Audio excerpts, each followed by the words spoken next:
Let me ask you something. Nobody asks this question. When was the last time you stopped and actually considered that the blessings in your life might have nothing to do with God being pleased with you? I know that's uncomfortable, but before you close this video, I need you to meet a man in the Bible who had God's hand on his life, who performed miracles, who led thousands to victory, who was called by God personally, and died completely rejected by him. His name is not who you think it is. Stay with me. His name is Gideon. You know the story. God appeared to Gideon and called him a mighty warrior with just 300 men. Gideon defeated an army of 135,000 soldiers. 135,000. By every standard we use today to measure God's favor, this man was blessed. 70 sons, military victory, national hero. But look at what Gideon did. Immediately after his greatest victory, he took the gold from the battlefield and created a golden ephod, an idol. And the Bible says, in Judges chapter 8, verse 27, all Israel prostituted themselves by worshipping it there, and it became a snare to Gideon and his family. Gideon died, having led his own nation back into idolatry. Blessed, absolutely, approved. Read it yourself. Here's what nobody tells you about how God's blessings actually work. In Job chapter 1, God himself points to Job and says to Satan, "Have you considered my servant Job?" God used Job's blessings as the starting point of the greatest test in biblical history. The blessings were not a reward. They were the setup. Now flip that. What if some of your blessings are not rewards either?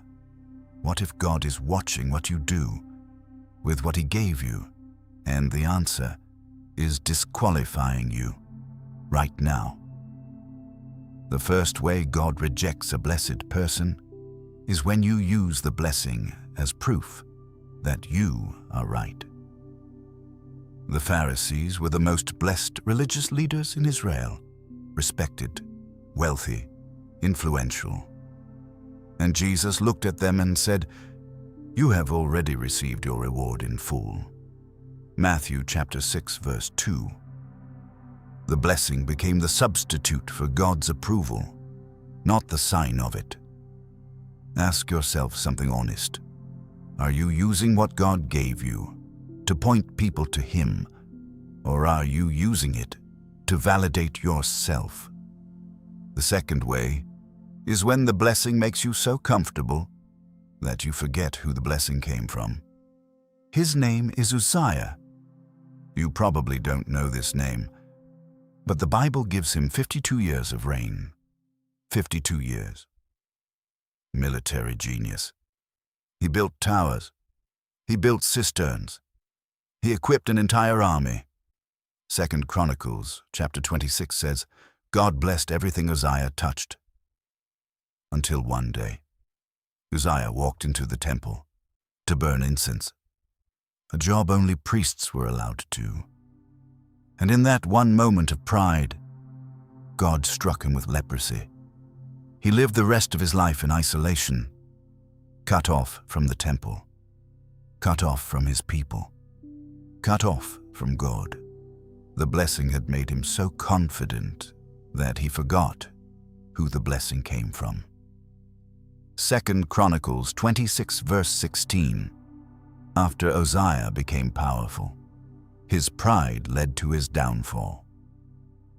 The third way is the one that will cut the deepest. Ananias and Sapphira, Acts chapter 5. They sold their land. They gave money to the church. They were generous. They were blessed enough to have property to sell. But they kept part of it secretly and lied about the total. Now listen carefully. God did not reject them for keeping money. He rejected them for performing obedience while hiding disobedience. They had a full smile and a hidden fist. And Acts chapter 5 verse 4 says, "You have not lied just to human beings, but to God." Partial obedience with a full smile is still rejection waiting to happen. I'm not going to tell you whether God approves of your life. I don't know that. Only you and God know what's really happening between you. But I want you to do something, not after this video.